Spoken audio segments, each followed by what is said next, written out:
I'm all secretive and conniving here. What's up, guys? Happy Monday. Hope you guys are having a fantastic day. Here with my trusted companion, Cindy Phillips. How are you doing, Cindy? Hey, I'm doing great. It's really nice to be here with you today, Chris. Yeah, I'm pumped up. We have a live broadcast for you guys today. We got Chris and Cindy. We're going to have about an hour and a half, give or take. This is being recorded. This is being simulcast. We got people on our webinar platform, StreamYard, with us today. You guys are going to be in here for a great treat. Really excited about that. You guys that are here live are going to get a chance to win prizes with us. We got people in the webinar platform. You can win prizes with us. Anybody that's watching on the stream, and we are on the 7-Figure MSP Facebook. We are on the IT and MSP Business Owners Group. We are on the 7-Figure MSP LinkedIn, and we're on the Chris Weiser YouTube channel. So we got a bunch of simulcasting going on today. It's one of the reasons we use StreamYard. I'm a huge fan of it. Also, if you notice, I'm in a little different spot. I am in our brand new corporate headquarters. It's a disaster other than behind me, but it's here and we're functional and we got internet and we got at least one chair and one table. So we're good to go. Really, really excited to see you guys today. Cindy, how you doing?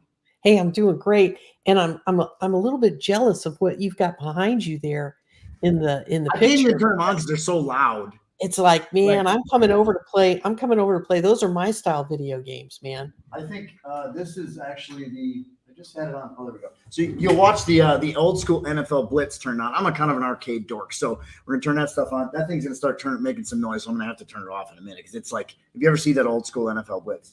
But I also got Galaga. Yeah, see, I told you it's already making noise. Making noise, baby. It's a good thing. Yeah, the Galaga thing. That's so loud. It's crazy, but it's real because people are going to argue with it. So also got Galaga right there with Pac-Man. Got 14 games on that one. It's just kind of like a corporate office for just me. Really, it's kind of crazy. We've got about 2,000 square feet. Got a podcast studio we're building over here. Got a conference room right here. A lot of cool stuff. A little co-working space for our team when they come to town. Cindy's going to come up here. You're going to be able to record content, all kinds of stuff. Yeah. So without further ado, we're going to get rolling into our content. I'm going to share my screen here. Cindy, anything else you want to say? Let's just go, man. Okay. Let's go. So here we go. Our webinar today is how to double your MRR in the next 6 months or less.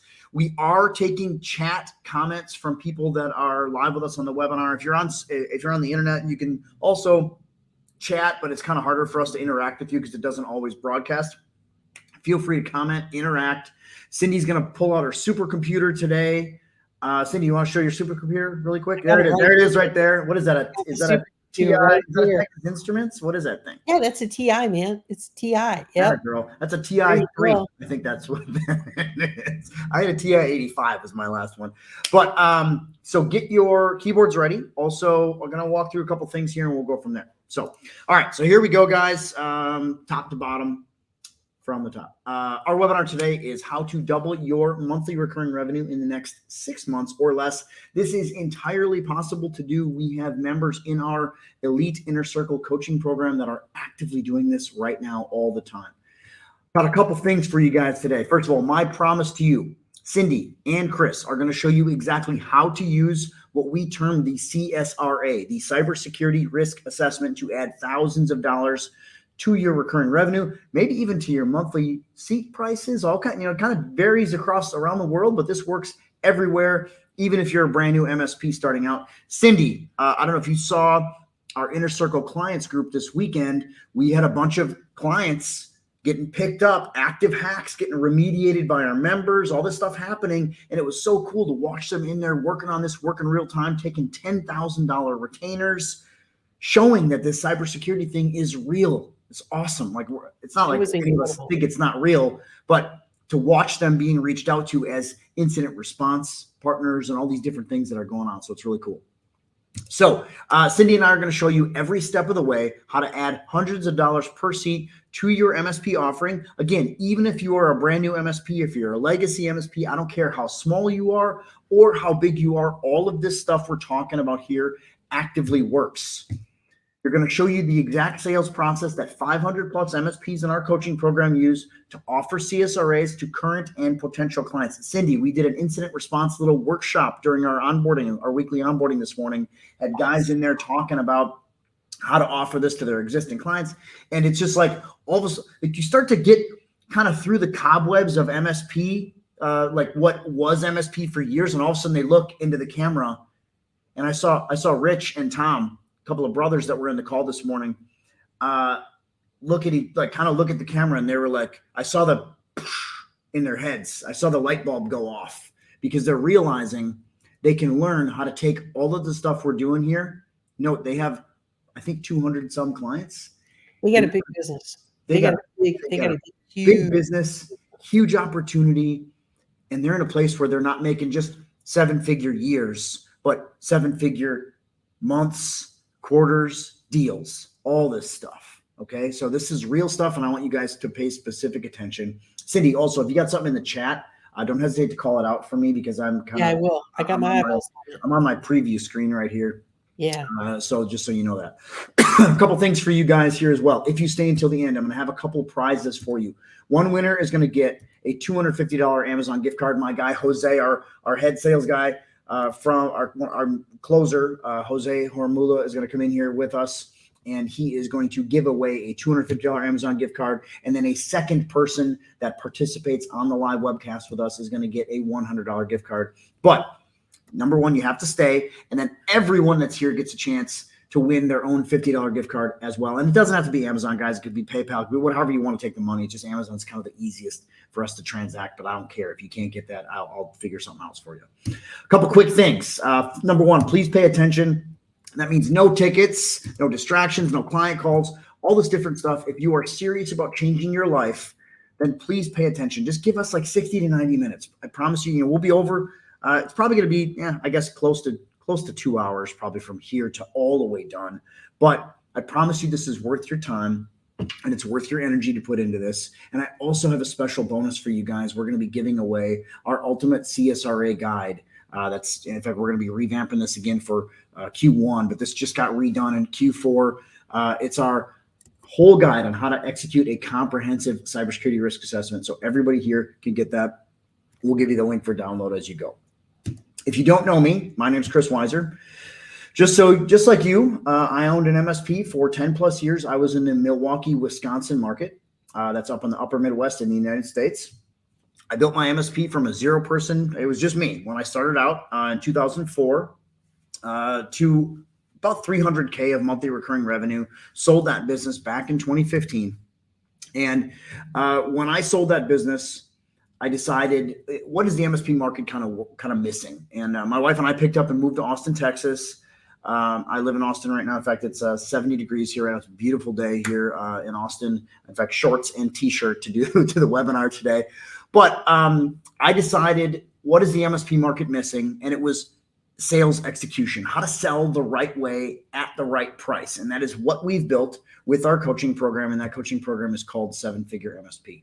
Now, with that, we have, in fact, I'm going to literally leaving tomorrow to go to Los Angeles, because we have a road show on Thursday this week and a couple meetings that I'm going to do on Tuesday night and Wednesday. But we have a road show. So I do road shows pretty much every month or so that I'm on the road, but then we also have large quarterly events. Our next one is coming up in Phoenix. So speaking of seeing me on stage, our next live one, our next big one, this is 250 plus MSPs are going to be there. It's called Crush Your MRR Goals in 2024. This is Phoenix, Arizona, February 13th, 14th, 15th, 2024. Our keynote speaker is Mr. Mike Michalowicz. Super excited about Mr. Mike Michalowicz. If you guys have not read any of his books, I highly encourage you to take a look at Pumpkin Plan, take a look at Profit First. This guy is really, really cool. He's just and Cindy, you've not met Mike in person, I don't think, right? No, I introduced Mike in person. I brought Mike to a huge event. I didn't even know that. When was that? Yeah. I introduced him live on stage, and by the time I got done introducing him, he told 300 people, 400 people in the room, he said, "That's the best introduction anybody's ever given me." Oh, maybe I'm going to have you introduce him. It was like, well, maybe he tells everybody that. Who knows? But made my day. Let me tell you that. Absolutely. Definitely made my day. Yeah, I love everything. That's awesome. So Cindy will also be there in February. With our code, you can get 90% off our VIP ticket. This Chris Weiser VIP guest is your promo code, and I'm going to give you the URL here in a second. So just write that down or screenshot that, but it's all one word, Chris Weiser VIP guest. Cindy, if you want to throw that in the chat, feel free. Add a girl. I love it. And here is your URL. It's live.sevenfiguremsp.com. Open that up and then come back. That's all I'm going to tell you guys. I want you to come back. On top of that, we've added hundreds of thousands of dollars in new MRR for our clients. In fact, Cindy, what was our number that we totaled up last week? I think it was pretty big. It was insane. It was insane. I'd have to go click on something to look it up, and I don't want to give you the wrong number, but 33 million or some number. Yeah, it was somewhere between 33 and 34 million year to date. And so we know that we're going to go past that in December, because December is usually a really good month. Yeah, for our members. Our best months, agreed. Yeah, so it was killer. But everything you're going to see here during our webcast today is this basically the baseline for what we see. And when we talk about results, we got all those things here, but we got Greg Bledsoe here, and I want you guys to kind of pay attention to what I'm talking about with Greg. Great example of what we do with our existing clients. So if you are an MSP with, I'd say 10K of MRR or more, this is a perfect fit for what you do. We go back to your existing clients and we massively upsell them. This is by design. I'm going to talk about that a little bit more, but here's a great example of how we do that with Greg. First customer, 17 users paying $1,400 a month, signed a new deal for $3,750, massive uptick. Second customer, 25 users paying $3,000 a month, over doubled, massive uptick. So my point with this is, and we're going to come back and I'll show you some case studies with Greg. Greg's in Houston, Texas. Greg Mullen here is in New Mexico. Nice win, $300 a month per user, etc. Here's another one, Charles Vandenhoeven, $300 a month per user. Here's another one with Rafi, 7 users at $2,250. I'm not good at math, but that gives you the right idea. Even more of them here, a couple bigger ones. So we got some small ones, but we also got some big ones here. 36-month deals, 6 users, etc. But then look at the next one from Nick Stevens. Just upgraded a break-fix client to co-managed with full security stack. Co-managed, 278 users at $62K per month. So this works on small deals. This works on big deals. It works on full-blown MSP, also works on co-managed. The concepts work. You have to execute and work on the program. So everything we give you, oh, by the way, Liam Benson. And Liam Benson just had a couple more big ones. He's in Melbourne, Australia. So this works everywhere, guys. That's my point for showing you this, because that's what matters. And I'm here to show you that you don't need tons of certs. I never had a cert. Still don't have a cert. Cindy, I went to the Green Bay Packers game last night at our local Green Bay Packer fan bar here in Austin. I was talking to a guy. He's like, he came to the bar because he knew, like, he was a friend of a friend of a friend. And he's like, oh, Craig showed me your LinkedIn and I came to talk to you. I want to start selling MSP, blah, blah, blah. And I said, okay, what are you doing right now? He's like, well, I'm getting my CISSP. I'm like, why? He's like, you're the 4th person that told me that. Because you don't need all these certs anymore. Let the providers you work with have the certs. You don't need this stuff. You need to focus on sales, cash flow, revenue, all these things that matter to move the business needle. So you don't need tons of certs and crazy tech stuff to build and run a 7 or 8 figure MSP. You can do all of this by focusing your time and your talents in the right areas, not just being a crawl under desk tech guy. Now that stuff's, I'm not going to discount how valuable that is, and it's important. I'm not going to debate that. But what matters more now is having the conversations we're going to show you today that's all are surrounded by risk and risk management. So we're going to show you that stuff today. I want you guys to get your keyboards ready. I'm going to have you answer some stuff in the chat here for me. First on, does this sound like you? You know you need to move from a traditional MSP selling tech support into a more cybersecurity focused firm, but you have no idea how to do it. Does that sound like you? Type yes in the chat for me, because I guarantee you we got some people watching with us right now. We got a lot of people live with us, and I'm seeing some stuff coming live here. We got a yes from Jen. Oh, actually, I like this one specifically. I'm going to put this up here. Let's go Packers from Jason. Thanks, buddy. I'm a big fan. But we got tons of yeses coming in here. Look at that. Even got, this guy's got a weird name, Facebook user. That's a crazy name. He's out on Facebook, hasn't authenticated. But my point is, we got a lot of people that are seeing this, and it's a real problem that people have. So thank you for that. Get your keyboards ready for the next one. Does this sound like you? Next one here. Hold on. There we go. I think I screwed that up. There we go. You have clients on legacy contracts, or even worse, no contracts, and you have no idea how to get them to sign new ones. Does that sound like you? I had a guy, Cindy, you remember this? There was this guy from Charlotte, had 80 plus clients. Every single one of them was on a handshake deal. Does that that we have there, right? Exactly. And you know what? Handshake deal, Chris, for some people, that's how they want to live, but you can't build an asset you can sell doing that. Yep, I totally agree with that. So we're seeing a ton of yeses coming in here on this. I love this. Oh, but Chris, why in the world would I need my clients on brand new contracts? Here's the deal, guys. And this is just the tip of the iceberg with this. Insurance companies are coming to MSPs actively right now on cybersecurity, errors and omissions, cybersecurity liability renewal, or brand new signups. So think about this. If you do not have cybersecurity liability insurance, meaning let's say one of your vendors gets hacked, or let's say you get hacked internally. Let's say you're using Okta. 100%. Let's say you're using somebody that's dealing with a breach, right? You should have insurance. Most MSPs don't. If you go to sign up for insurance right now, they're going to say, show me your book of business. Show me the agreements you have with your end users. They are coming to MSPs and saying, you have to have not only your agreements, but they're mandating full contracts with MSP liability, limited or removed. And here's what I'm going to tell you. Good luck getting your current clients to sign away without any incentive.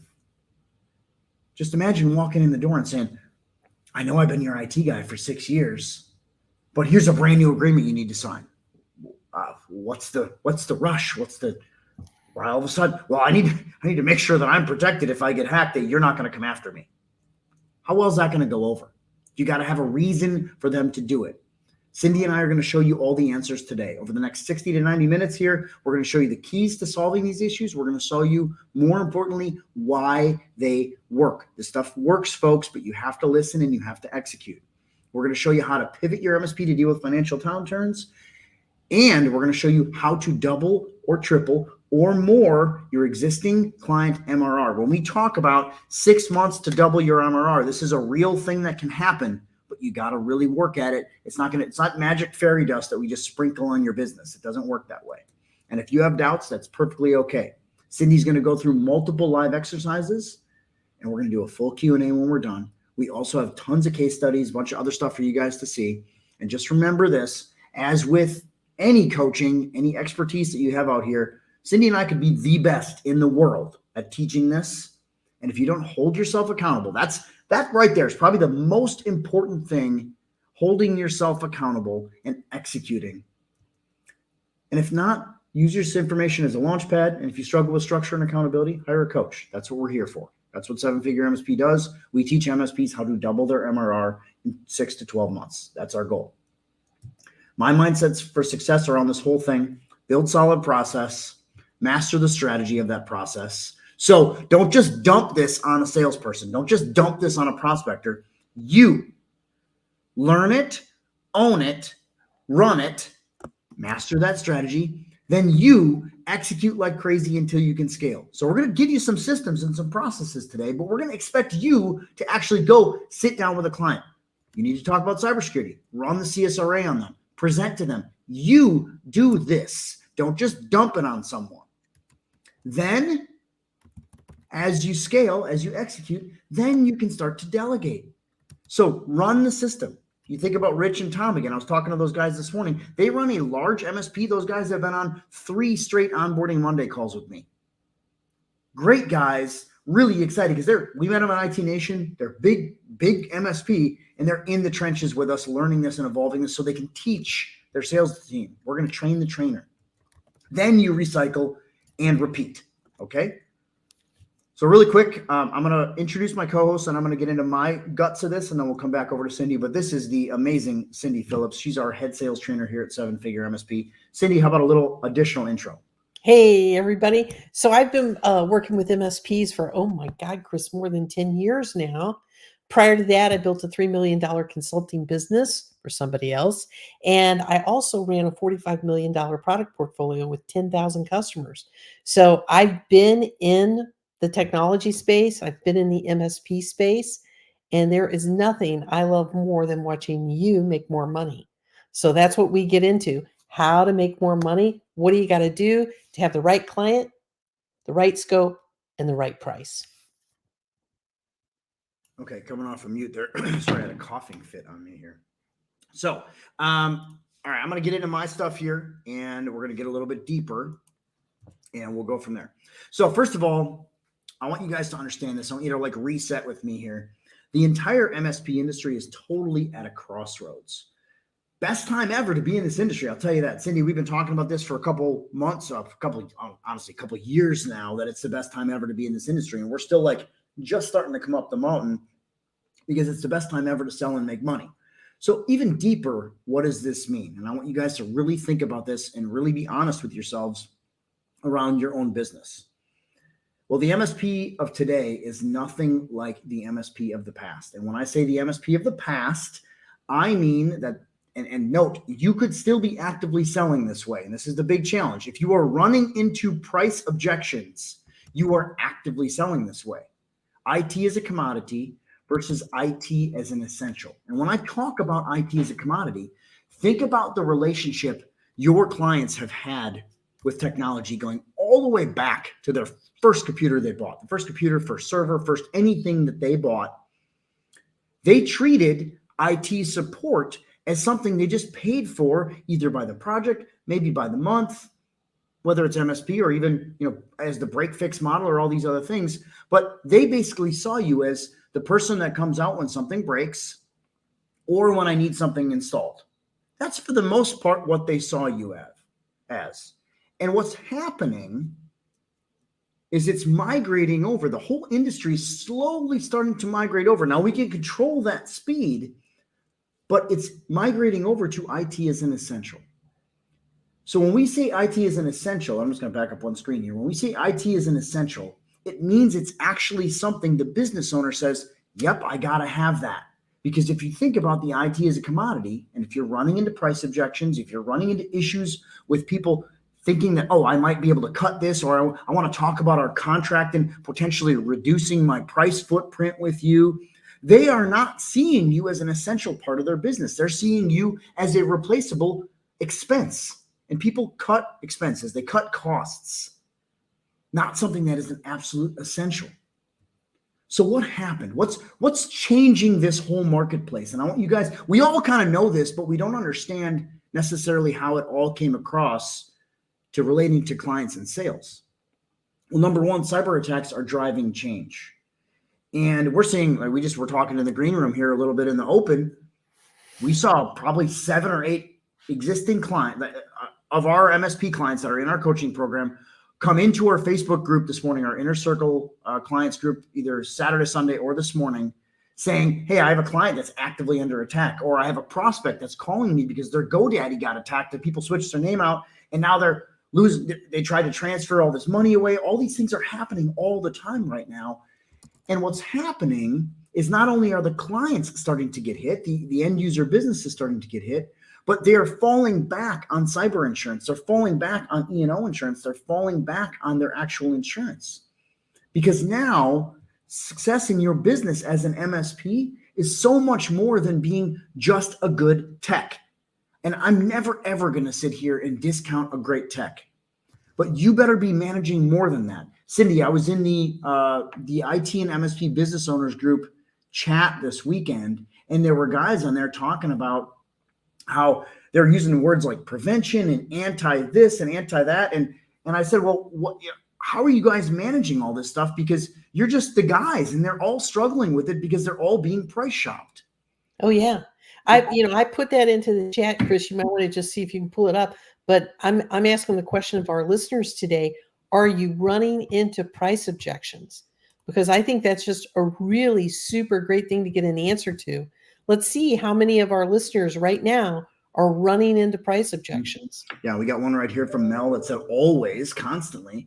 So if you're, and we're going to go through a lot of this stuff here, But remember that price objections are all about positioning and understanding from your end user. And I'm not going to say that occasionally some businesses don't have genuine budgetary issues, but for the most part, they all have money for this.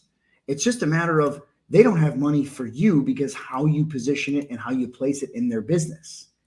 And you need to understand that the role of the MSP is changing in the industry, and you are responsible for more than just the tech. Now, I'm not saying you can't just move it over and say, okay, I'm only going to handle the tech. That's fine, but it better be brought up, discussed, and stated out loud. Mr. Business Owner, you're going to get hacked, and all I'm doing is crawling under desks and hooking up computers and fixing them when they break. That's it. I'm not. So if you draw the line, okay, I'll give you some latitude there. But other than that, you got to understand that as the MSP owner, your clients are going to get hacked. You're going to have breach issues. You're going to have vendors that you can't control. In fact, we had Mr. Andre Edwards was his name. Special agent from the Memphis field office was on our stage back when we were in Nashville in spring. And he said actively that everyone's getting hacked, and all they can do right now is limit the blast radius and do their best to control recovery. He actively talked about this stuff on stage. And you have to understand, saying this out loud to your clients is critical because they're going to get hacked. They're going to file an insurance claim, and the insurance company is going to investigate. And I will tell you, insurance companies are in the business of doing money. Of making money. This is a huge opportunity for them to go after. So even the State Farms and the Allstates and all these companies are going down and talking to their end users. They have giant sales teams that's all they want to do. And if you don't talk about it, they're going to. But more importantly, when the insurance company investigates, they go in there and they hand down that liability. So if they see a scenario where there wasn't a pattern of behavior, we told you, Mr. Client, 6 months ago, you needed multi-factor authentication. You needed EDR. You needed secondary threat protection. You needed a fully managed SOC. We told you this and you declined it on paper. We have all that proof. So we're showing a pattern of behavior as your IT expert, as your cybersecurity partner. We showed that. If you can't do that, they're going to hand it down for you, because unless you remove it, you own every single bit of it. You're in their systems every day. Your systems are connected to their systems. You're in there. You know all their passwords. You know all their back-end stuff. It's a ticking time bomb, guys. And I want you to understand what the term gross negligence means for the MSP. Because if you can't show that you had a pattern of behavior going all the way back, and I'll debate this all day long with anybody, because I have MSPs come to me and they're like, it's pretty rare now that I have an MSP that says, oh, my clients won't get hacked. They know that they can't prevent all hacks. But I have MSPs still to this day say, well, I can win in a court of law. Okay, I'll even give you, maybe you could win if you could afford to get to the judgment period against the insurance company, or maybe even against your client, or against the state or the city, or maybe even the country, the government that you're working against. You are at a massive disadvantage unless you're showing that history, that pattern of behavior, that you cared. Oh, you got hacked? I told you needed to do a cybersecurity risk assessment. I told you that you needed more tools. I even gave you this paper that showed you that you needed more, and here's how I was going to handle your incidents. That is establishing a pattern of behavior that you can say, Mr. Insurance Company, I tried. Mr. Compliance Manager, I tried. Mr. Government Agent, I tried. They declined. I'm not negligent. They are. So I want you to understand how big of a deal this is. If you think I'm crazy, that's fine. But we are watching this stuff happen every single day. Cindy and I serve hundreds of MSPs, and we are watching this actively happen. And the really cool thing about 7-figure MSP elite members is they are way ahead of the curve.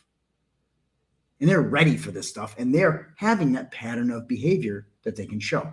So I want to ask you guys that are on with me, and feel free to drop this in the chat as we go here. Have I turned on your risk light bulb? And a really good comment here from Amy. You don't have to lose a lawsuit to go out of business. You just have to defend one. That's a really good statement, Amy. I love that so much. Thank you for putting that in there. But if I turned on your risk light bulb, please put something in the chat for me. Got a cheers on that one from somebody. That was great to see. Or are you still eating the risk sandwich of all your clients? And I want you to be really, really real about that. Okay. This is all really important stuff. Because gone are the days of not doing risk assessments. I want you guys to think about that for me. The bottom line is you can't support sight unseen. I know in the old days, we used to walk in the door, we'd have our jump drive, we'd plug it in, we'd scan the network.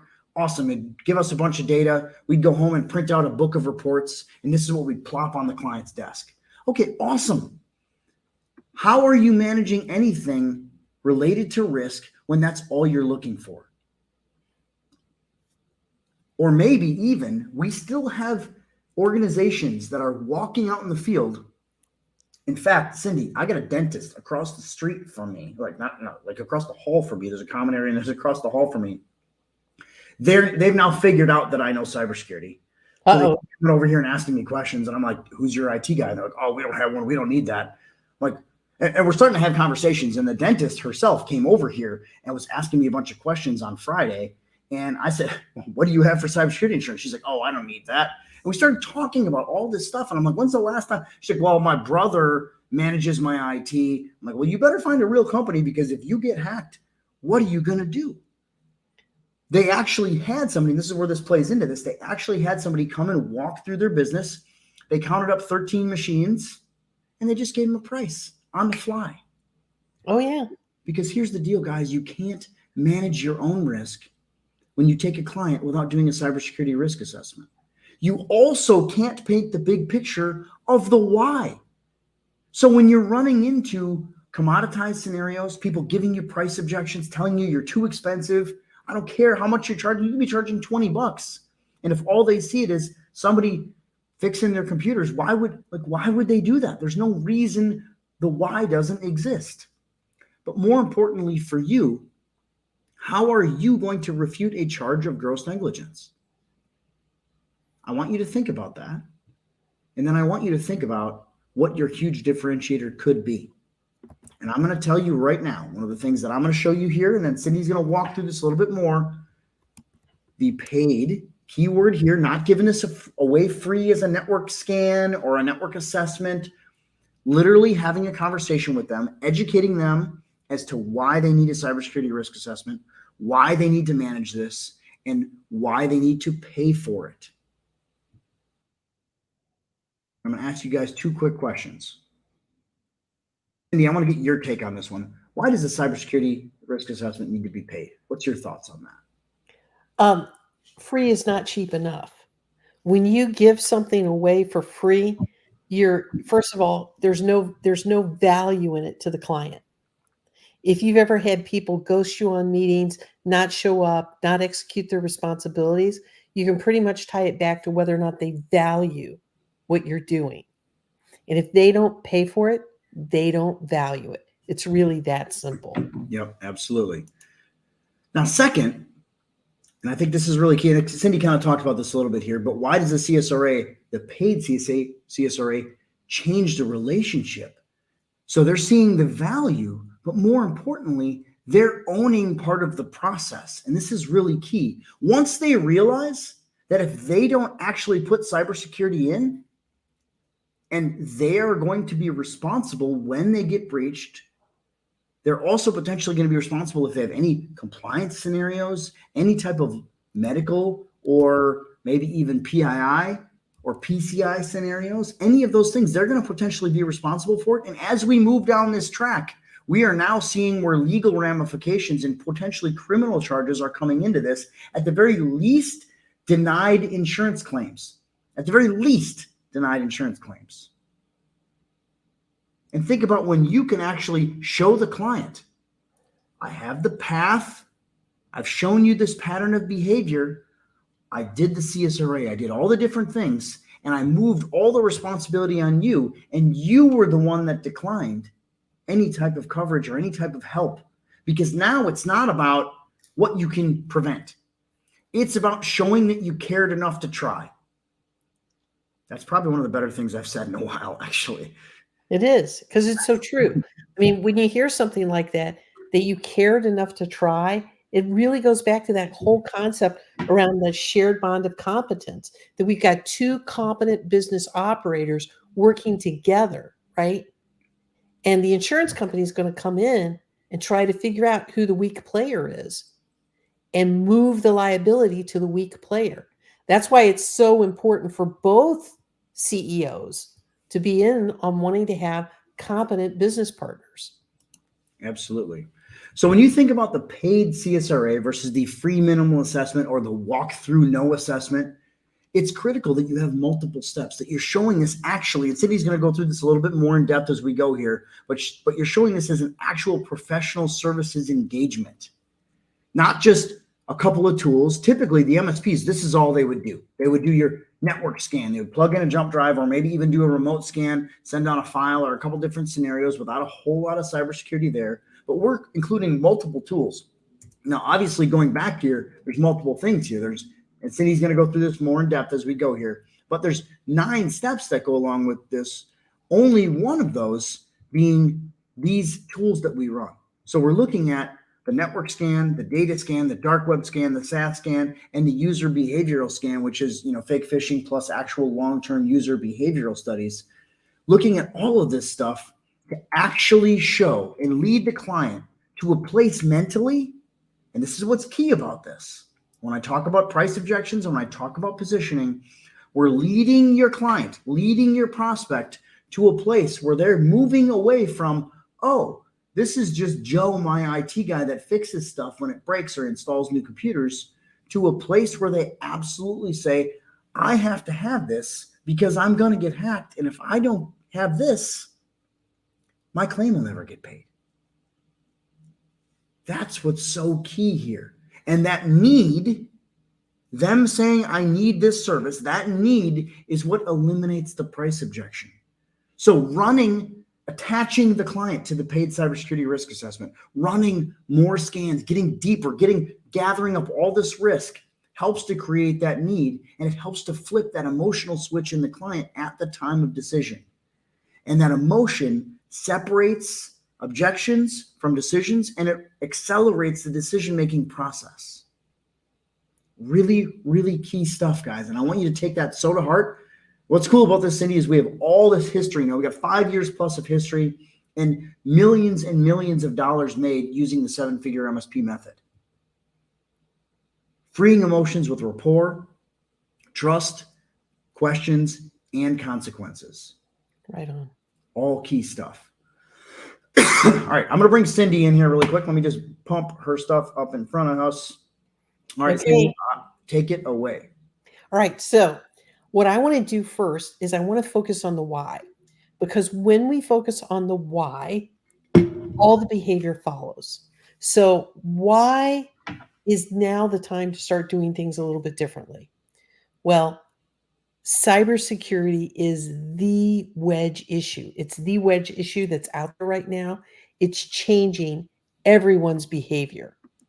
And what I want you to do is I want you to light up the chat as I walk you through a different perspective, a different way of looking at the numbers that are in your business and looking at the risk, because this is what makes the change really happen. So, true or false? Is the cybersecurity risk here to stay? Absolutely it is. There's no way it's going away. I'm not sure we'll ever be able to stop it. It's fundamentally changing the way business is conducted. So what does that mean for you? That this is fundamentally changing everything? You got 2 problems.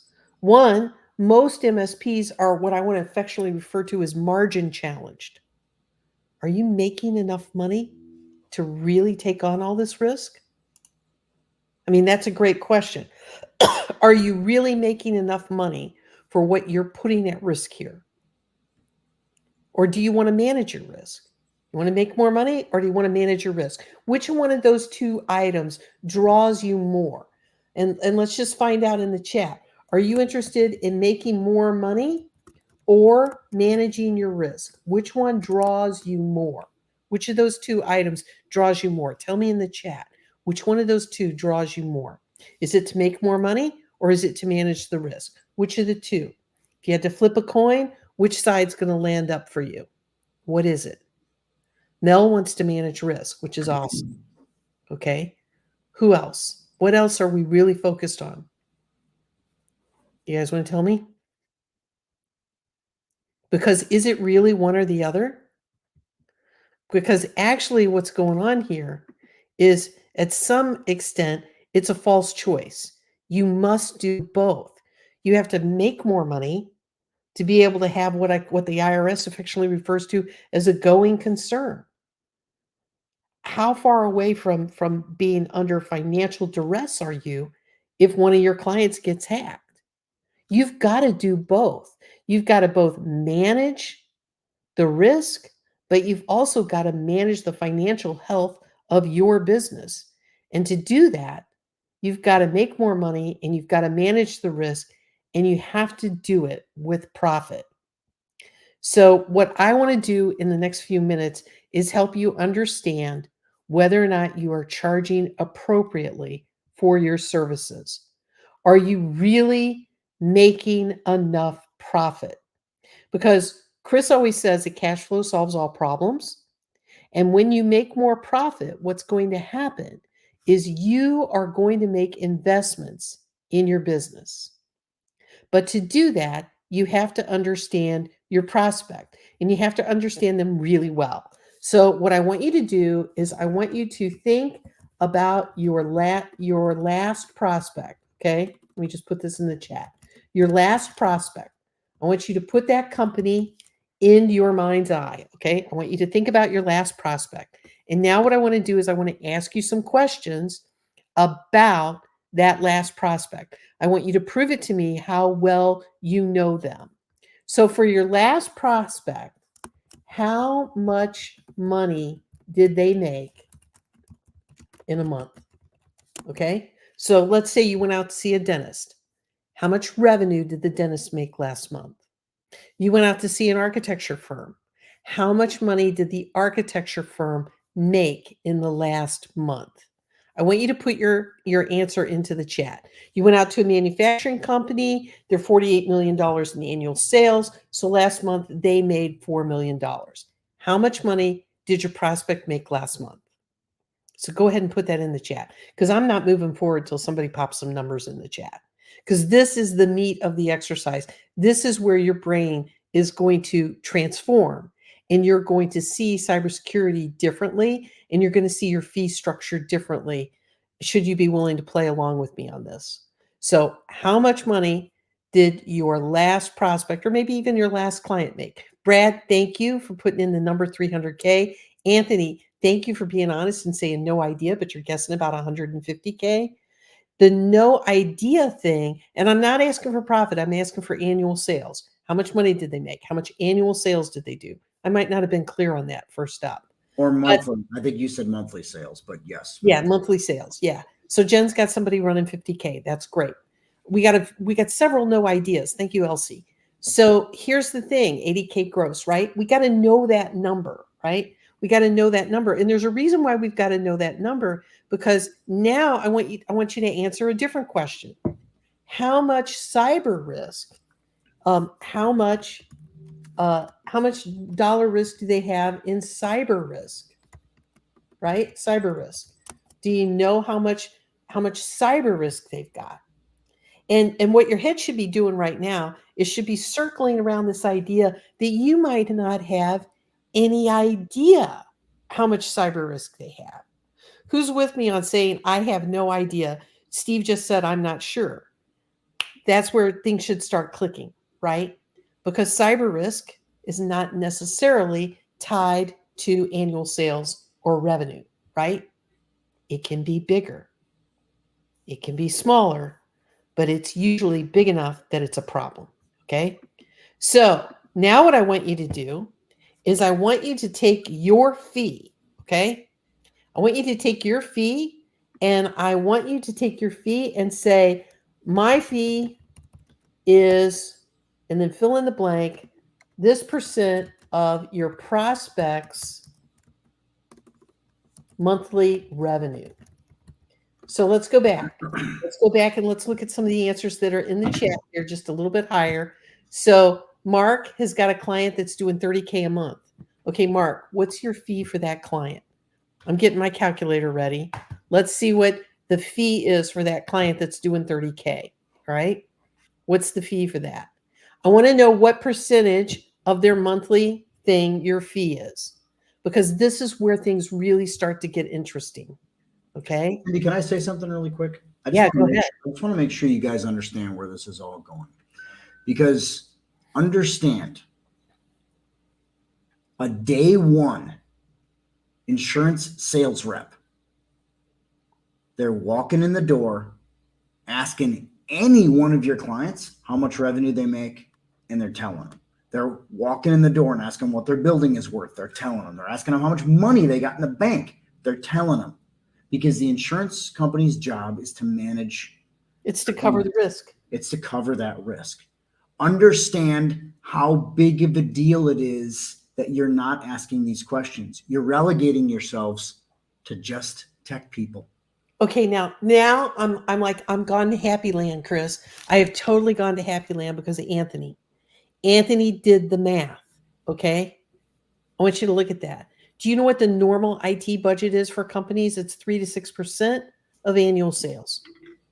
So if I take 3% of annual sales, I take that 0.03%, and I'm going to divide by 0.0024.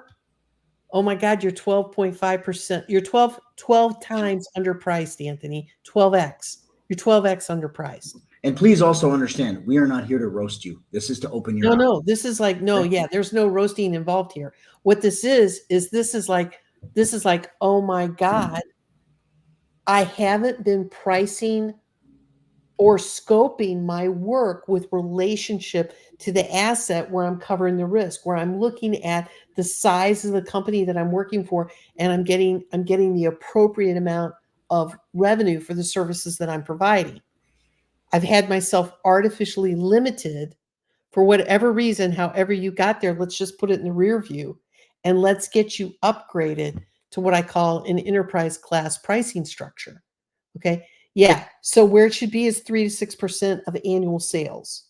Yeah. 3 to 6% of total annual sales. It can even be just a tiny bit higher depending on the type of company. But for an average run-of-the-mill manufacturing firm, and believe me, I know the manufacturing people will cry wolf and tell you they have no money, right? But manufacturing people also understand deferred maintenance and how that will wreck production, okay? And where that average is coming from Gartner Group. So it's coming from industry sources that are not necessarily what I call MSP-centric. Now, what I will tell you on that, Anthony, if you sit there and pitch a number in front of your client or existing prospect exactly the way you sell now and say, your IT budget should be 3 to 6%, they're going to laugh at you. But when you start talking about risk management and all the stuff that IT is now managing and responsible for that is deeper than just tech, their eyes completely change. When you show them the level of risk that they have, when you show them that their security status directly implicates the money that they make every single month and directly relates to access to that money, their whole posture changes. That's when everything changes.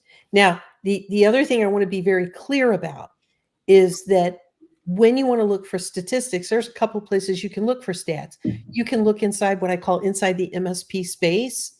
I don't recommend that. I think you should be looking at Gartner Group. You should be looking at Forrester Group. You should be looking at places that are dealing with what I call the mid-market and the enterprise market, because that's where the money flows. That's where big things are. So let's just use those standards rather than using ones where everybody is like taping things together with, Scotch tape, Band-Aids, and baling wire. Why have the cyber risks moved from the enterprise space down into the smaller markets? Because the enterprise got themselves buttoned up because they're paying the 3 to 6% to lock and tie everything down. So it all boils down to, are you going to spend enough to not be the first victim, right? Let's have them go pick on somebody who doesn't have good security, right? Now, here's another thing that will blow your tiny little mind. Look at your fee and say, what percentage is that of the prospect's cyber risk? So Chris, I want to basically play into some of those things you were saying earlier. Over the weekend, we saw people who were having clients that were getting attacked. Mhm. We had a story today where somebody had been down. This came out of Trailblazers, where somebody had a client that had been down. Well, actually, there's not a client yet, but they've got a prospect who's been down for 2 weeks with somebody else. And what are they going to do when they're down for 2 weeks? They're going to change MSPs, right? Yeah. And what ends up happening is when they go through the real thing, they find out that in a very short period of time, like 10 days, they spend more money remediating that situation than they would have spent with you in 5 years at 3 to 6% of their total sales. And that's the way the math works out. That's why you need to get yourself one of these things, because once you start doing the math, actually doing the math, the whole world changes on this. Because the big thing here is we're also helping to protect their average daily bank balance. Okay. People are losing money in business email compromises like this, right? And so part of what your services do is they help protect that average daily bank balance. Do you know what that is for your clients? Probably not. So when you go in and you talk, notice how many technical words I've used so far. When you talk about the money and you talk about what security actually protects, the whole conversation is completely different than how many dollars am I going to spend per person for help desk, right? It's completely different. Now, Because, something I want to say really quick here, Cindy. yeah, go ahead. Anthony, I'm going to put your comment on the screen, and I just want you guys to be really, really, really careful about how you word things. Yeah, we don't want to do that. Because, Anthony, and I'm not yelling at you, I just want you to be aware you can't prevent anything. Okay. You can only minimize the blast radius, control the recover, and do your best to help them get their insurance claim paid. So when you start typing things to clients about covering all of your risk, mitigating all of your risk, and preventing losses, who is holding the liability? This is a shared battle. That's like saying, I can prevent all your hurricane damage. Yeah. Can't do that anymore. And the thing here, Chris, and this is really important for everybody on the call. Just put that comment back up one more time. Yep. There's a mindset difference here, okay? When we say things, when we want to make bold, outrageous claims like, listen, we cover all your risk. No, we don't do that. We don't cover all of anything, right? There's no way we can. Mitigate it, secure your future. Nah, you know what? That's really a bold claim. We help you secure your environment, not your future, right? Not your legacy. And you know why you don't want to make these really bold claims, Anthony? You don't control their people. You got no idea how they hire, who they hire, and what those people are going to do. So, what's the biggest risk right now for any business? It's the people. So, again, we got to change our mindset here. We got to focus on the business. We got to focus on the money, but we also have to realize that there are real limitations. There are, what do you call it? It's like a four-body problem in space or something. You know, it's one of those things where you can't actually say exactly what's going to go on because you don't control it all and you can't. Okay. So we're on the right path though, because what we're doing here is we're opening up our minds and we're saying, wait a minute, we have to do things differently, right? So in that mind, you know, in that thought, where is your average deal margin right now? So let me just put a thing in here. What is your deal gross margin? When you quote a deal to somebody, how much gross margin do you have? Above the line, you got your cost of goods sold, you got your deal, you know, what you sell it for, what's your gross margin percentage? What are you making on your deals right now? So Anthony's doing a great job. He's getting 70 to 80%. That is totally what we recommend. We recommend you take your cost of goods sold, multiply by 5. That puts you at 80%. That gets your price up high enough so that you've got money coming in that you can then invest in your business. And so that's what we recommend. What we find with most people who join our program, their margins are really low, so that if anything goes wrong, they got a hole in their boat. Okay? It's not going well for them. So then we got to ask the question, where are your net margins, right? Your net margins. This is what your margin is after you take all your sales and general and administrative expenses, all your labor, all that stuff. Where's your net margins? So for everybody on the call, where are your net margins right now? So yeah, Nels gave us a nice answer on his gross margin. Where's your net margin right now? Net margin. So Jack, is your net margin at 60% or is that your gross margin? Because if that's your net margin, you're doing something cool. I want to know what it is. Because most people don't have that much of a 18 sounds a whole lot more normal, Steve. But the whole point here is if you don't price appropriately, what's going to happen to your net margin? If you don't price appropriately, it's going to be way too low, right? So how many of your clients are going to be breached? Everybody knows you're going to have clients that are breached. And when they get breached, your clients are going to sue. So my favorite example on, oh no, my clients won't sue. Have you ever run into anybody in the grocery store parking lot, hit them with your car? Everybody's super friendly until somebody says those magic words. Would you share for me your insurance information? And then bang, all of a sudden, nobody's friends anymore because the insurance people are going to get involved. So when there's a breach and the insurance people get involved, what are they going to do? The first thing they're going to do is they're going to come for you.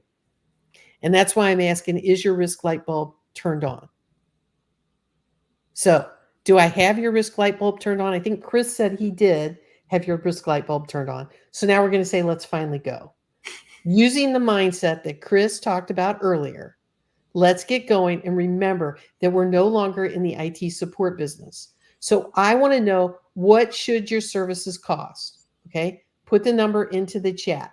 What should you be charging?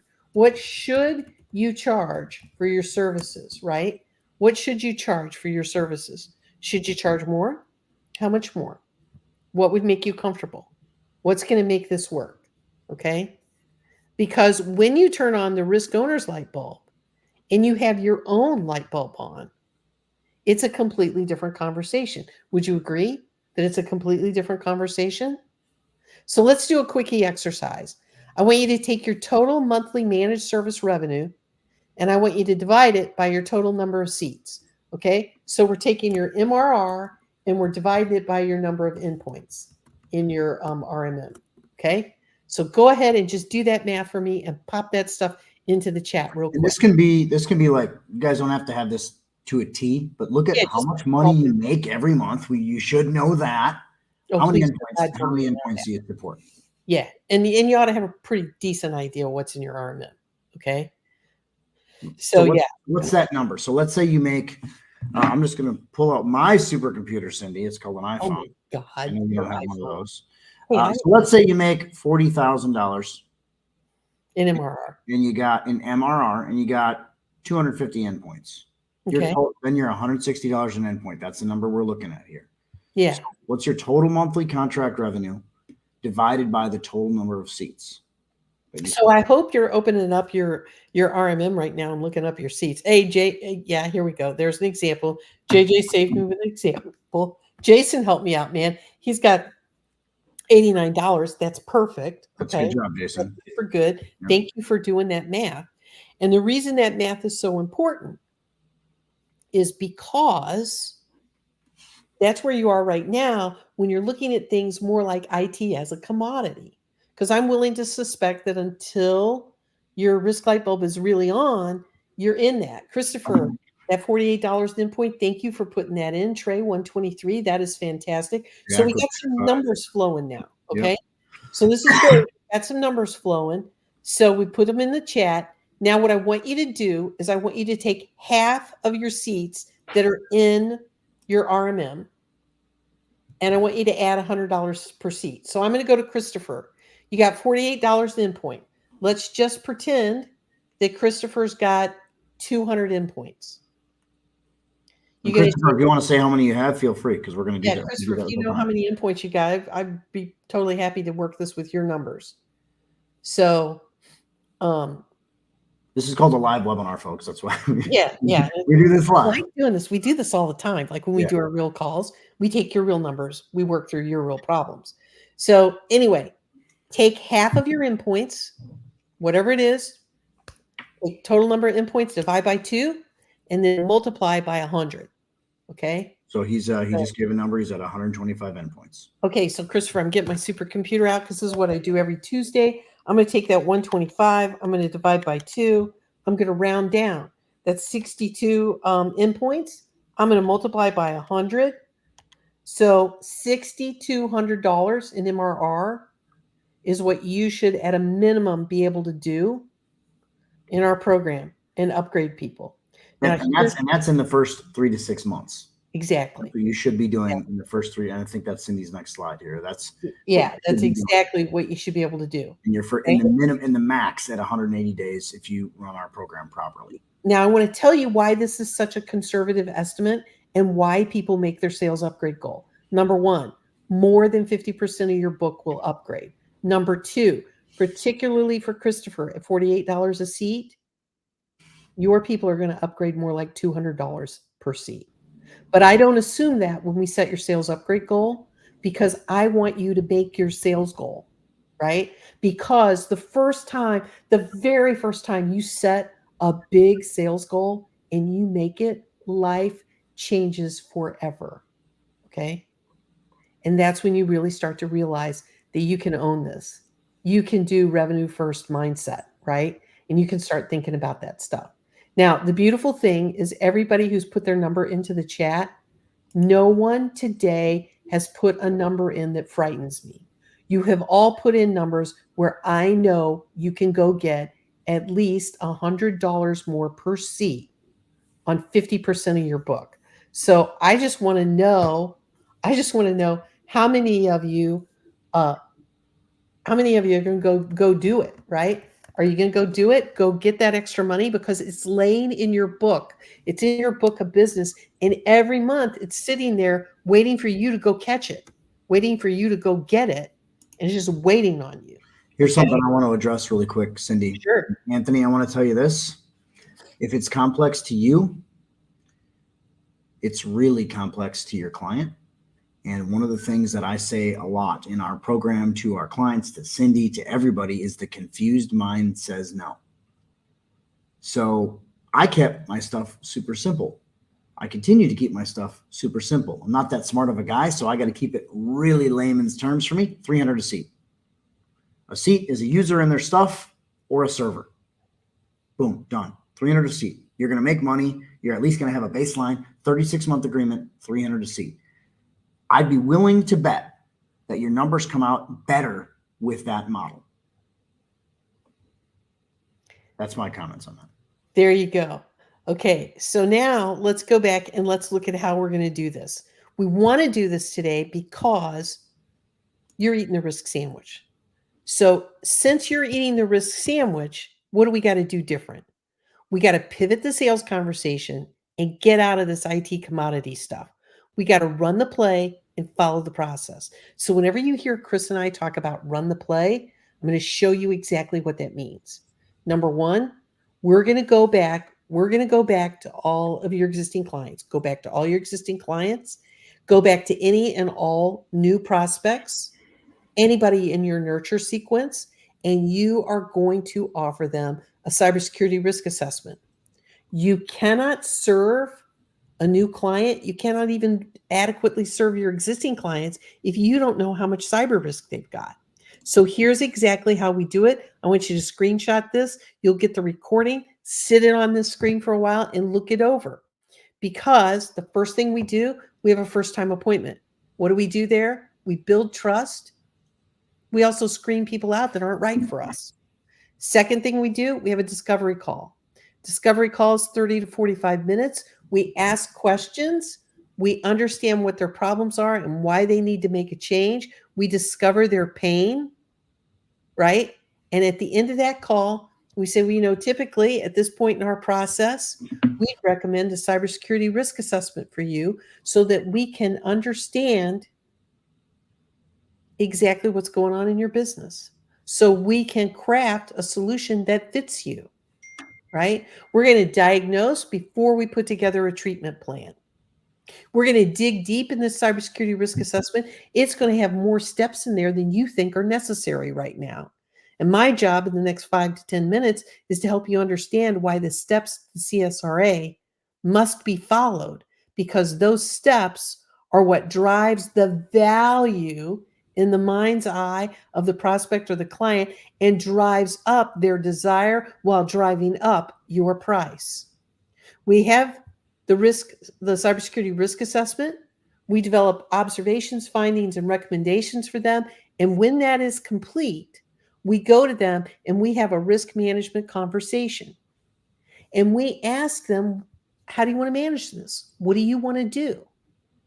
And when they say that they want our help, they sign up for our service. We then go into onboarding. We do a 30-day review. We do a 90-day review, and it's all focused on a security first mindset. That's how we do it. Now, what happens in your business when you do it this way every single time? What happens when you treat every prospect and every client the same way and you do it the same way every single time? What happens when, I'm going to type this into the chat. What happens when we do it the same way every time? What happens when we do it the same way every time? I got to know, what do you think happens when we do this the same way every time? What changes? What changes? What happens when we do this the same way every time? I'm hoping somebody will type into the chat and tell me what changes. Elsie's right. You get better every time. What else? Yep. You get results. Routines are successful. Okay, you know what happens? You actually build a machine, right? You build a machine. Now, I want you to think about this. Do you have a machine right now? I don't think so. Okay. So you want to build a machine. And when you build this machine, one of the big pieces, like the big engine part of it, is the cybersecurity risk assessment. So here's how this works. I want you to make a screenshot of this as well. The first thing we do is we treat this like a professional services engagement. Okay. Now, Anthony may already be doing this. He may be treating this like a professional services engagement. But one of the things that makes something look, feel, and smell like a professional services engagement is starting with an executive sponsor meeting. When you start with an executive sponsor meeting, they lend their credibility to you and your team so that everybody who's participating in every activity from the kickoff on down knows that they're supposed to be all in on this, all in on doing this. So we have an executive sponsor meeting. We do a security policy interview. We find out, do they have security policies? Are they using them? Do they have them embedded into their employee handbook? Do their people understand the parameters under which they are supposed to be working in this environment? They know what their responsibilities are. Then we look at the physical environment. You guys probably do that all the time. Some of our members actually do physical environment tests where they see if the client will even let them into the server room when they walk in off the street and they don't know who they are. Then we also do a network review. You guys are great at doing network reviews. You've been doing them for a really long time, right? So that's standard. But do you review the data? Do you inspect all the machines and find all the data, including the intellectual property? And let me tell you why that's so important. We had a client who got compromised, and the criminals called up their 3 top competitors and offered to sell all their intellectual property. They found a buyer, and then they called the compromised firm CEO up and said, if you don't pay, We're going to sell everything you have to your number one competitor. Here's how much they're willing to give us, and here's how much money we want from you. Oh, you can't afford it? Well, I got good news for you. You got approved for that bridge loan. Your banker just sent you the yes on that this morning. You might not have read that email yet. We did. And that's a 100% true story from Central United States. Yeah. Yeah. And so here's the thing. You review the users, you review the systems, you do your dark web research, and you do a team behavior test. That's not just a simple phishing exercise. You do all of this. You do not skip steps. And what happens when you don't skip steps? You find the issues and the value goes up. So when you do this and you manage your risk this way, are you going to take on a client that doesn't want to manage their risk? When you lay all this out for them, are they going to understand that you're different than people that don't put this much work into it? Certainly they will. And what ends up happening is you go from like an average, the average across our system for people coming in is very low, $68 a seat. You go from— It wasn't too much different today, really, if you look at those numbers. I mean, we were 89, 95, 48, 123, 60, 70, 93, 125. So we're, a little bit higher than that, but it's not far off. So we go from $68 a seat up to 300, 400, 500. We say in our sales presentation 300. We have people who sell for more than that. We certainly have people who sell less than that.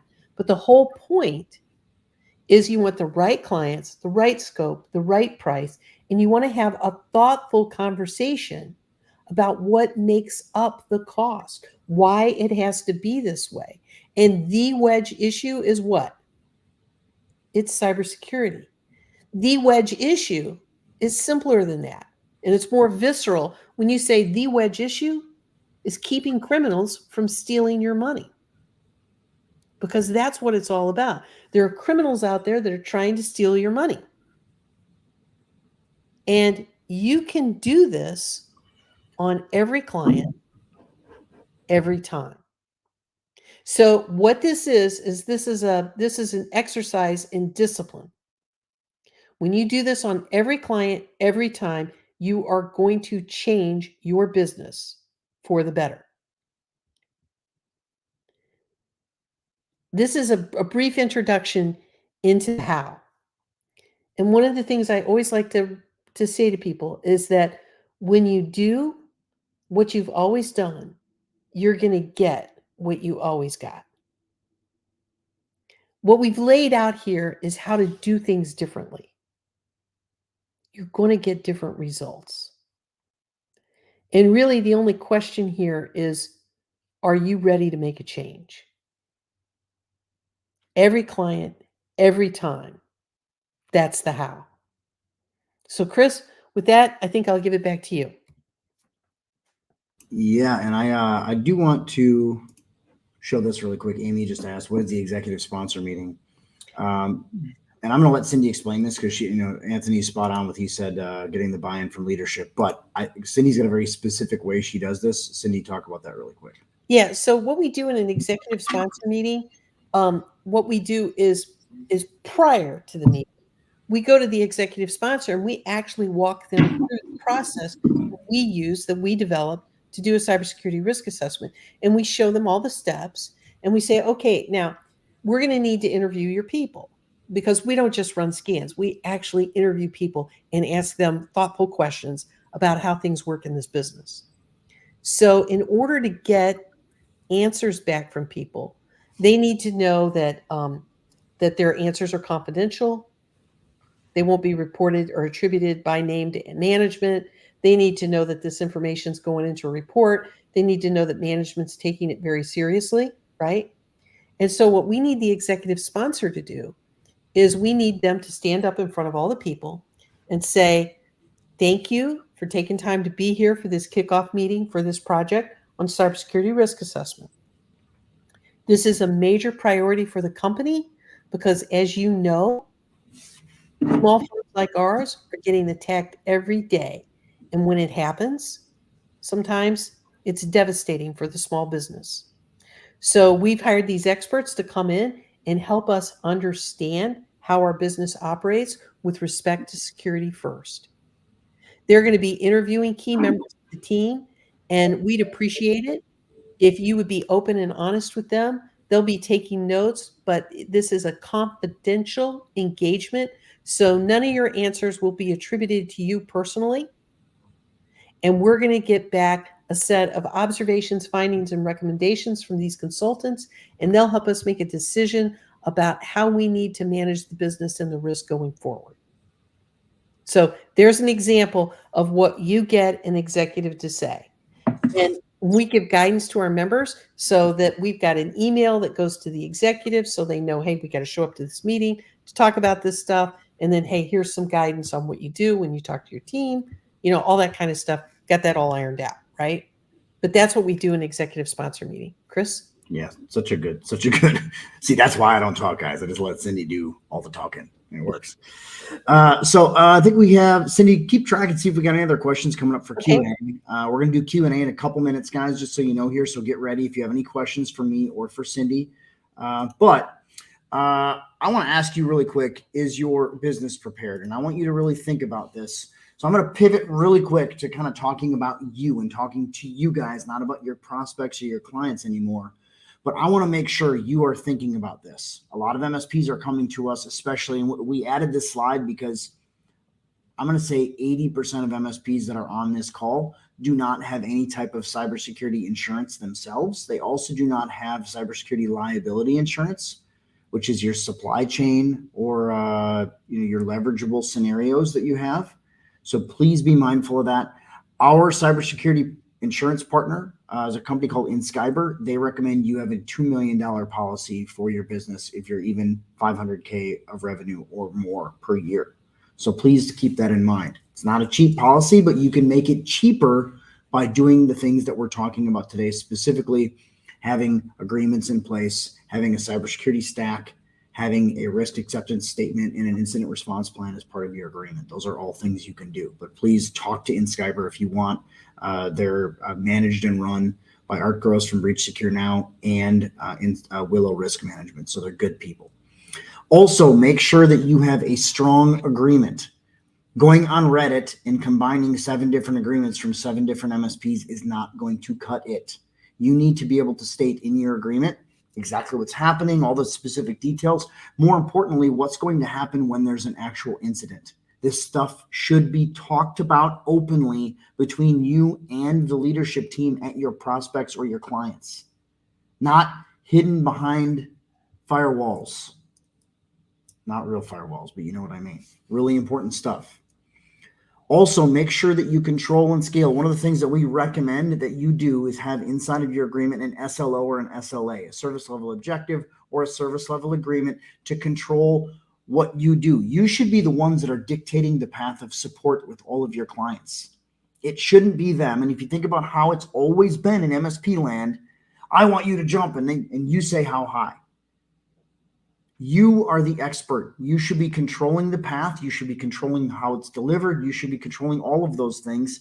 If you do it the right way, you will start to command respect and the ability to do these things. And it all starts with a master service agreement and an SLA, SLO. Also make sure for any clients. Now we recommend that you go through and have this discussion with every single existing client you have, every single new prospect. The roads should all start with a CSRA. So every discussion is first time appointment. And we talk about this a lot more with my webinar in 2 weeks with Lindsay, how to get them to the point of the first time appointment and all those different things. But first time appointment for new clients, into why you need a CSRA, into a paid CSRA, into your actual engagement. But if you have existing clients that decline, we are very happy where we're at. This is overkill. We don't need this. Okay, that's fine. State to them in writing, here's what's going to happen when you have a breach. Here's what's going to happen when you have a hack, breach, incident, whatever you want to call it, and actually establish what your incident response plan is along with charges. We recommend a $10,000 incident response retainer. In fact, Reginald that had the one from this weekend, he started with a retainer, actually started talking about CSRA, and then they figured out that they actually did get fully hacked It then went to a $10,000 retainer and moves down the line. That helps with your forensics and your actual breach investigation, which leads into the whole incident response planning discussion, which includes your tabletop exercises, your incident response fire drills, any of these things, any and all of these things you should be doing. Okay, and I just want you guys to think about that. That's me to you, because I see a lot of stuff that's out there in the market that's not great. And I'm going to say, Cindy, would you say 90% of what we see out there is not great? Oh, easily. Yeah. Easily. I mean, it's tough. Okay, let's see if we have any questions here. Let's see what we got here. We're still pretty good. I mean, all the questions are pretty much up to date. Yep, got one from Mel. How do you spell the name of that insurance company? They're actually not an insurance company. They're a broker. So almost all of your local brokers are going to be, and this is Inskyber. It's INSKYBER, also known as Willow Risk Advisors, is their back-end broker. When I say they're brokers, they are not the ones that actually do the policy, underwrite the policy, potentially pay out on the policy. They're going to partner with a company like Chubb or somebody that's way bigger. There's multiple that are out there. Chubb's just one that came to mind. But they are going to be kind of like your local agent. Now, there's multiple different ways to skin a cat. A couple things that I would definitely recommend not doing. Do not try and be a insurance salesperson. In the United States, it's actually illegal. You can't do that unless you have a license. You can't do that. There are MSPs that are actively trying to refer and sell and do all this stuff for cybersecurity insurance. Be very, very, very, very careful. It is a regulated industry. I think Cindy just typed that. Yep. It is a regulated industry and requires a license. Do not do that. Okay. So Mel, that's the answer to your question. Anthony just said we send out onboarding PDFs that detail all the things. It's good. Anthony, sounds like you got your stuff in pretty good spot. Question for the group from Brad. What tools are you using for cybersecurity assessments? We recommend a company called Telivy. It's Telivy. I'll type that in the chat for you guys. Got it. You got it? Cindy's got it there. Yep, we recommend Telivy cybersecurity assessments. You also, we are a vendor agnostic firm. I don't care what you use. There's a bunch of stuff out there. You just got to check all the right boxes. In the CSRA guide that I'm going to give you guys, we have a listing of tools that you can use that we have that are out there in the public. Okay. Let's see here. Yep. And like Anthony just said, there's a ton of regulatory stuff attached to insurance. If you get money from it, you need to be licensed 100%. And as Cindy said here, there is a list in the CSRA guide. Okay, I'm going to keep going here. If you guys have other questions, please hit it in there. And we'll go from there. Let me just hide that really quick. All right. So most MSPs tell me kind of on the fly here. In fact, I put a really kind of an interesting post up this morning about how MSPs are saying, oh, I know how to sell. I have 100% close rate, or I have 90% close rate, or 95% close rate. And one of the really important things, first of all, if you have anything probably above a 50% close rate, your price is too high. You also probably don't have a very good structure. And one important key to success is self-confidence. An important key to self-confidence is preparation. And one of the things that we do at Seven Figure MSP is we give you structure, process, the whole thing.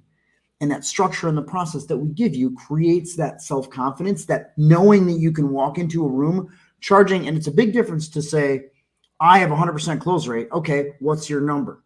What's your average ticket number? What's your average seat cost? We talked about that with Cindy earlier. But it's a whole different animal to walk in and say, I have a sales process. This is what I do. I run the show. I dictate the path of sales. I dictate the path of support. That's self-confidence. And bottom line with self-confidence and that process and that doing the same thing every single time, that closes deals. This stuff works, folks. Now, you can use everything that we gave you today as a really solid baseline. That's what we do.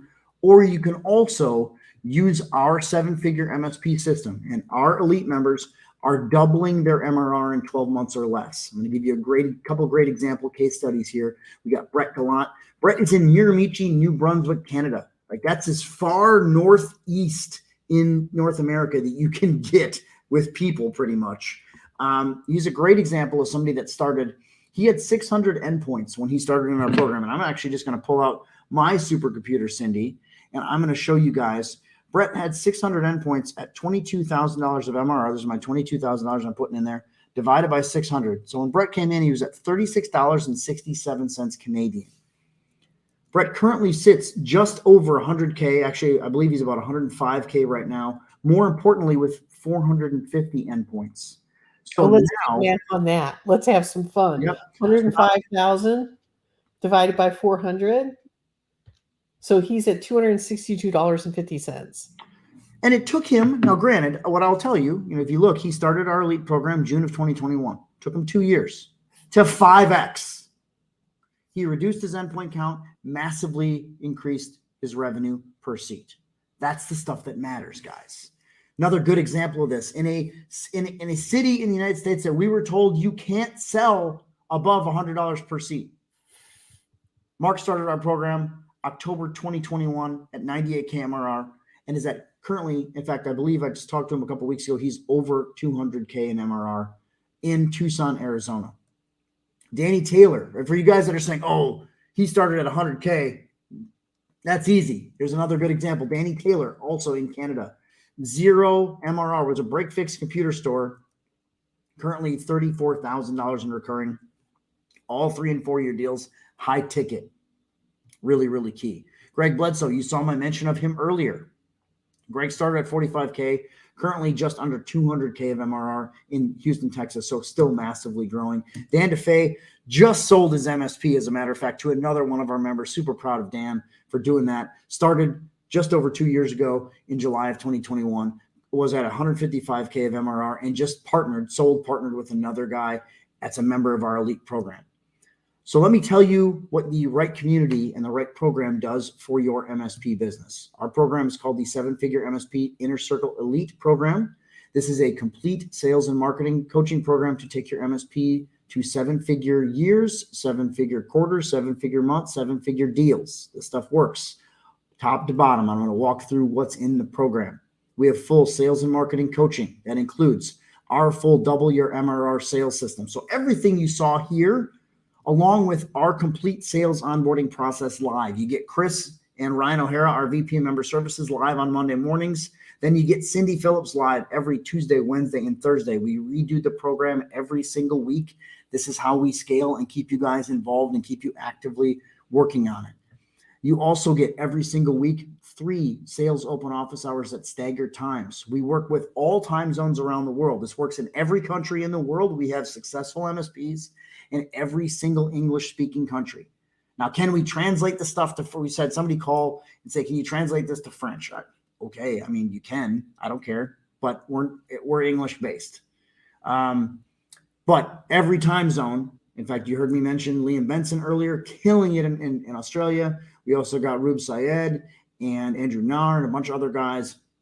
And on both coasts of Australia, we got the UK representing, we got Africa representing, we have in fact, I think we're in every continent except for Antarctica, which that'd be weird if we were in Antarctica. But also, on top of the sales stuff, we have a full marketing coaching program that's included with this. You have to graduate sales coaching first. You have to learn how to sell the right way. Then we'll bring you on over to the marketing side with the 7-Figure MSP marketing machine and our head sales coach there, Lindsay Badillo. She also does her marketing onboarding process completely live. This is a once-a-month program, so this runs for 3 weeks. The second, third, and fourth weeks of every single month, we repeat that. It's a lot more involved. Most MSPs come to us and say, I want to market right now. If I gave you a perfect lead, how well would you sell it? We need to teach you how to sell first. Also, weekly marketing open office hours for the marketing machine as well. Now, on top of that, we give you a bunch of kickstart content. So you get proposals, presentation and agreement templates. You get our full cybersecurity sales PowerPoint included, updated once a quarter. You get our full cybersecurity sales proposal template. That is a Word document. It's awesome. It works on, obviously you could plug it in however you want, but I will state again, we are tool agnostic. You can take whatever you want here and make it work. We really want you to follow and use our PowerPoint just because it's that good. But you can propose however you want. I don't care. We also include our risk acceptance letter template along with full MSA agreement templates, our full statement of work templates, our cybersecurity incident response plan template. Cindy, we did a live walkthrough of incident response planning this morning on the onboarding call. Actually, it got requested so much. We also have discounted access to our MSP Ultimate Contract Kit. So those are all things there. We also give you a bunch of tools, including our full 7-figure MSP risk assessment system powered by Telev. And we will include doing your risk assessments for you guys if you need help with that with the automated system. You also get our full MSP CRM with training and coaching and 100 plus marketing campaigns and a monthly client newsletter included, along with email nurture software and an MSP website. All those things are included, along with a ton of vendor discounts and special offers. You get over $25,000 in monthly savings, all included, along with VIP seating, free tickets to our live events. So, Chris, what's the next step? You guys saw all the stuff that's included. We got all this stuff that's here and more. It's $15,000 a month and change. But I want to ask you guys a couple of quick questions. First of all, we do have a limitation. You have to have a minimum of 10K of MRR to get into the program. It's really important. Now, we do have a lesser program called 0 to 10K, which is a basically do it yourself course. That is an option for you. So please, don't run away if you don't have that. But one of the reasons we want to do this, we want to see you get quick wins. We want to see you in the first 30 days close some deals. And I'm going to give you a great example of this. I'm going to pull up my phone here again because I had one from Michael Canet here. Cindy, did you see that one from Michael earlier today? I don't think I did. I was in. He mentioned that he had a win. Let me just pull it up here this is our Inner Circle Clients group here. I'm going to show that on my camera. That's our Inner Circle Clients group. I'm just going to read it to you.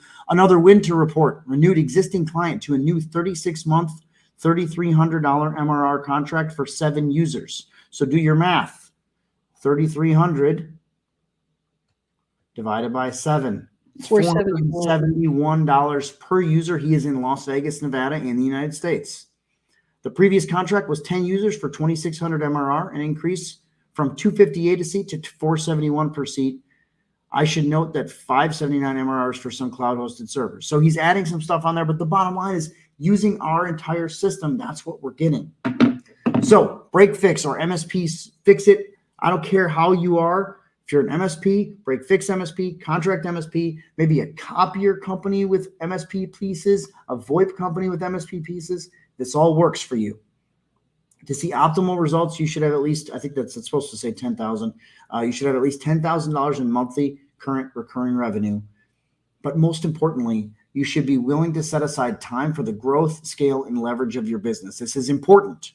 This is not quick fix it, sprinkle fairy dust on your company type stuff.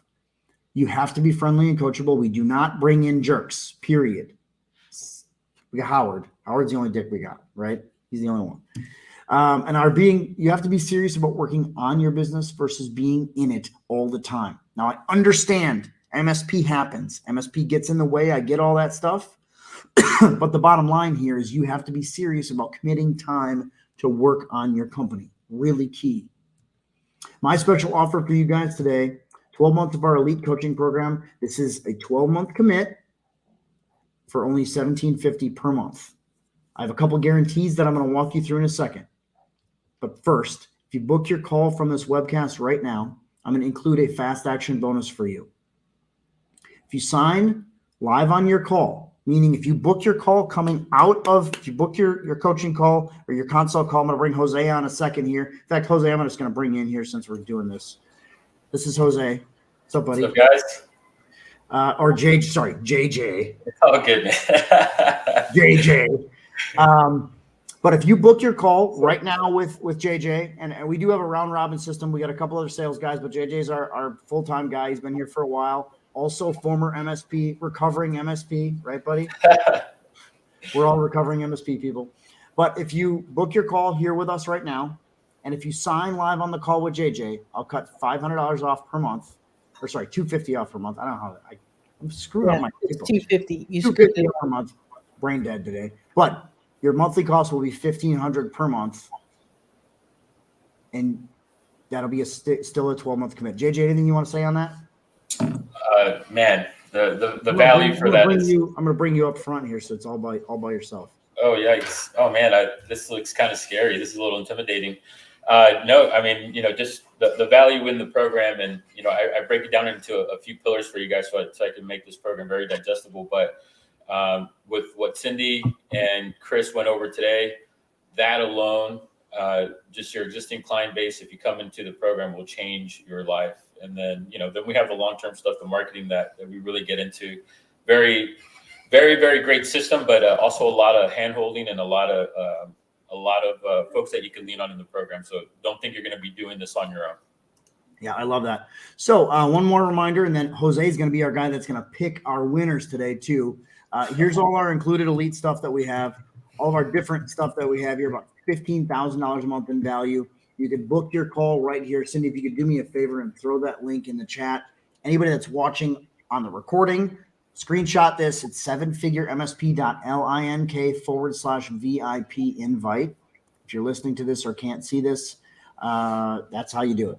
And again, if you book your call with Jose right now, you can unlock your fast action bonus of $1,500 a month. Second thing is if you book your call with Jose right now, I'll give you a $50 Amazon gift card. Dang. So go to your link, sevenfigureMSP.link/VIP invite. You can also find Jose or me on Facebook, on LinkedIn. If for some reason you have any kind of technical difficulty, we'll work with you on it. Now, you need to complete the call to get your gift card. You can't just show up and be like, send me my money. See, Jose comes right out of your check. That's the problem. Yeah. So please, guys, let's. I did mention earlier that I do have a couple of guarantees tied to this. And actually, we're going to edit this on the fly because apparently I forgot to edit it. I screwed up my slides like 5 times already today. But guarantee number 1, just to prove I believe in, Cindy believes in. Cindy, we've never had anybody use this guarantee ever, for the record. That doesn't mean we haven't offered it. We've never had anybody actually request it because it works. Just to prove I believe in what we teach so much, I have a 90-day, that is supposed to say 90-day money-back guarantee for our elite program. Jeez. If you participate in the work and attend all the calls in the first 90 days and you feel you'll see no ROI, it's not worth it, Chris is crazy, won't work in my market. Chris is crazy, for the record, but you still got to show up on the calls. I'll refund your money in full, no questions asked. This has never even been requested, period. Okay. Also, I've added a second guarantee, continuing how I believe so much in this program. If you participate in all the work and attend all the calls and do your first 3 CSRAs, meaning meet with 3 existing clients in your first 90 days, and you don't make at least your investment back, I'll write you a check for your investment. Okay, that's a really serious deal. Okay. Don't forget, you can come see me and Cindy and Jose live in Phoenix, live.7figure. We're all 3 going to be there. We're all there in Orlando or in Fort Lauderdale. You guys can come see me live at that event, live.7figureMSP.com. Chris Weiser VIP guest is your promo on that. And okay, we're going to do some prizes here, buddy. Yeah. Oh, really quick, before I forget. Here's your CSRA guide too, by the way. You guys can either go to that link or you can hit that QR code. That's the CSRA blueprint that you can grab. I'll leave that up while we do our prizes. So here's what we're going to do. Here's how you win. We've got a ton of people watching. Only people that can win are the ones on our live webinar room with us. Okay, so you guys know that. So what is one takeaway that you can use in your business that you learned on today's webcast? Put that in the chat for me. One takeaway that you can take and learn. And Jose is going to pick his favorite 2. One's going to get a $100 gift card. One's going to get a $250 gift card. And if you don't give Jose your proper email, by the way, you're not going to get anything because somebody did that last month. It's got to be your work email. Yep, got to be your work email. So Jen said, the math figure. I like that. Good job, Jen. I'm a big fan of that. One takeaway that you can take back and implement in your business right now. That's how you win, guys. Okay, Jason said, review business insurance, cybersecurity limits. Oh, that's a big one. Steve said revenue to cyber risk, like that as well. Anthony said the 3 to 6% budgeting was very helpful. Amy said, I'm valuable. Love that, Amy. You've been dropping bombs all day, Amy. Good job. Mel said the comments related to value and conveying it to management. Jeff Becker said convincing my clients about insurance. Be careful with that one, Jeff. You don't want to convince them. You want to show them and let them figure out their own way there. Very important. Christopher said, review our pricing and raise our prices. Love that. Elaine said, make more money. Brad said, knowing their financials and risk associated. That's a really, really big one. Knowing how much money they're making as your client is key. They're going to fight you on that, but you got to learn that stuff.